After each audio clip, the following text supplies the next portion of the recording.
God is so intentional with absolutely everything, and I felt like I needed to share what He's been doing in my life, down to the very, very little details.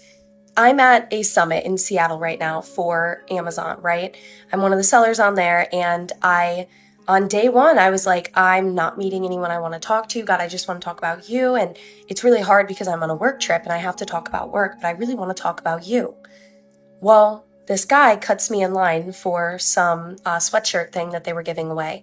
And as he's cutting me in line, I'm like, okay, let him do his thing. Not going to be angry at it.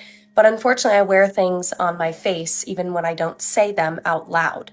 So on my face, it was written like, the audacity, you know? This guy turns around, these two guys turn around, and they're like, I'm so sorry, I think we cut you in line, we didn't mean to. We start talking. The next day goes by, and I end up talking to one of the guys again. And as we're talking, we ended up talking for hours. And I kept feeling that push of like God saying like, hey, mention me, say my name. And so I brought up my testimony and I started speaking about my entire testimony and my car accident and how God has gotten me through all of that. And I kept bringing up how God has gotten me through everything, and it started my faith journey. This guy looks me dead in my eyes and goes, I had no idea why, but I'm a pastor and I kept wanting to talk to you, and I'm a pastor at my church.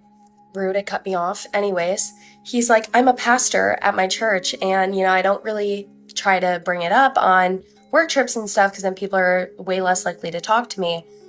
There's a reason. God is so intentional. And we ended up having an hour-long conversation about God on our work trip. And we sat there, I'm in Seattle, we were in the Space Needle, which was such a cool experience, and we're talking about God as we're looking out onto all of God's creation. It was one of the most surreal experiences ever. So if you think God's not intentional, He is so intentional down to the very detail. I used to think, oh, God's not very intentional. Nope, that's false. God is so intentional down to the very details. Whatever you pray for, He will answer it, but don't put God in a box. Don't put God in a box. Let Him answer the prayers in His way, not in yours.